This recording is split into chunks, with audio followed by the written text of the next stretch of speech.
자, 3월 11일 저녁 큐티 시작하도록 하겠습니다. 우선 기도 먼저 하고 본문 보도록 하겠습니다. 기도하시겠습니다.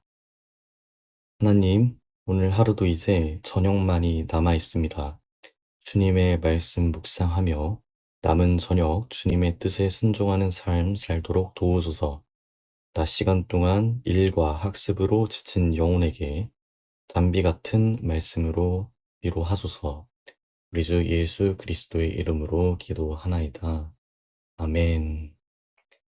자, 매일 성경 관련한 내용은 아침에 이미 말씀을 드렸습니다. 그리고 본문도 이미 읽었기 때문에, 본문 읽는 것은 좀 생략을 하고요.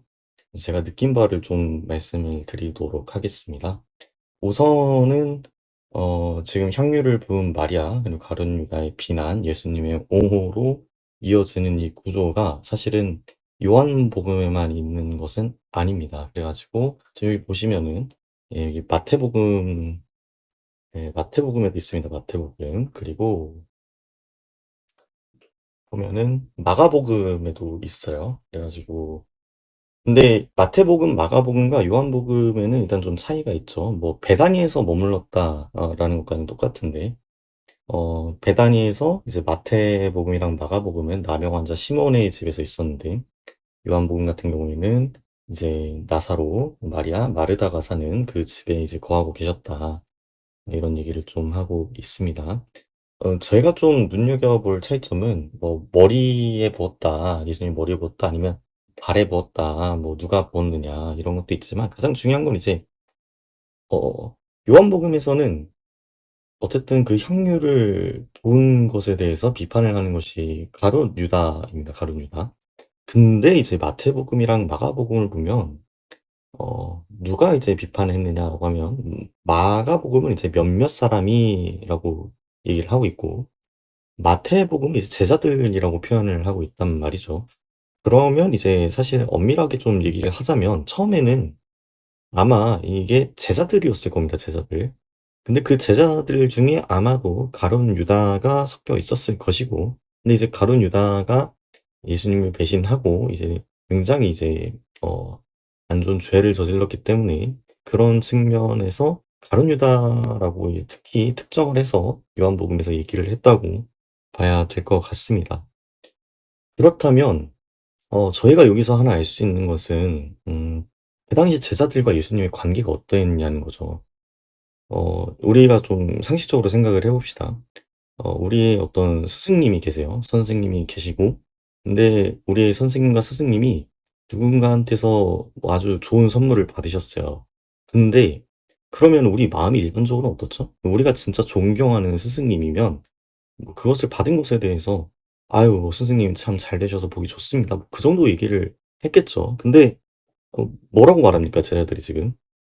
어 "이거를 왜 낭비하는 것이냐." 뭐 이렇게 얘기를 합니다. "어째 향유를 낭비하는가?" 이렇게 얘기를 합니다. 그런 말인즉슨 적어도 예수님이 살아계실 당시에는 예수님과 당시 제자들 간의 관계가 약간 좀 맞먹는 관계였다는 거죠. 이게 좀 '동지적인 관계이지 않았는가.' 이런 생각이 좀 듭니다. 그럼 이런 걸 보면 또 예수님이 얼마나 이 제자들 앞에서 자기 자신을 낮추셨나. 이게 단순히 예수님께서 하나님이신데 육신을 입고 오셨다 이런 차원이 아니고 한 인간으로서도 굉장히 낮은 자리에서 어 그것들을 다 용인하시면서 제자들의 어떤 그런 만용들을 용인하시면서 살지 않으셨는가 이런 생각이 좀 듭니다.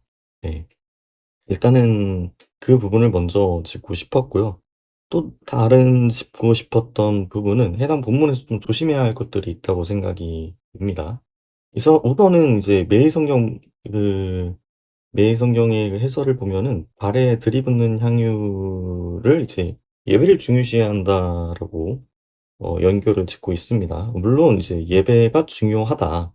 그리고 "마리아가 발에 향유를 들이부었다. 예수님의 발에 향유를 들이부었다." 이거는 굉장히 원론적인 이야기가 될 겁니다. 근데 우리는 그걸 먼저 알아야 됩니다. 이 성경이라는 것이 우리에게 주시는 하나님의 말씀이기 이전에 지금 그 성경을 쓴 저자들이 만난 하나님에 대해서 이야기를 한 겁니다. 근데 지금 뭐 마태, 마가, 요한복음 이것들은 대체로 그 원 소스가 누구냐, 이 복음서들의 소스가 누구냐면 결국엔 제자들일 거란 말이죠. 결국엔 제자들이 만난 예수님과 하나님에 대한 증언이 될 텐데, 그러면 제자들이 이런 이 얘기를 한 이유가 단순히 뭐 '예배를 열심히 하자.'라기보다는 또 어떤 마음 한켠에 또 있었을 거냐면, 물론 예수님께서 부활하시고 이 제자들을 만나 주시고 희망이 가득 찼지만 다른 한편으로는 어떤 마음이 또 있냐면 '아, 예수님이 살아계실 때 조금 더 잘할 걸. 이 향유가 뭐라고. 이 향유가 뭐라고 그걸 받으셨다고 우리가 그거 가지고 괜히 뭐라고 얘기를 하고 왜 그렇게 했을까.'라는 제자들의 후회감의 표현이라고 보는 것이 좀 맞지 않나, 예 그런 생각이 듭니다. 이거를 그냥 단순히 '예배를 잘 해야 된다.'라고 하기보다는 조금 더 한 번 더 생각을 해 보자는 거죠, 이 글을 쓴 이유로. 네. 그리고 뭐 또 매성경 본문을 보면은 헌금함에서 돈을 훔치려는 탐욕에 대해서 얘기를 하고 있는데요. 근데 사실 우리 같은 사람들에게는 통하는 얘기는 아닙니다. 왜냐면 대부분의 교인들은 헌금함에서 돈을 훔칠 수 있는 사람들이 아니고, 헌금함에 돈을 넣는 입장이죠. 그런 말인즉슨 사실 이 이야기는 조금은 헌금함에 접근할 수 있는 사람들에게 주는 그런 교훈이지 않나. 근데 그거를 그냥 단순히 '탐욕을 조심해야 된다.'라고 퉁쳐서는 안 될 것 같고요.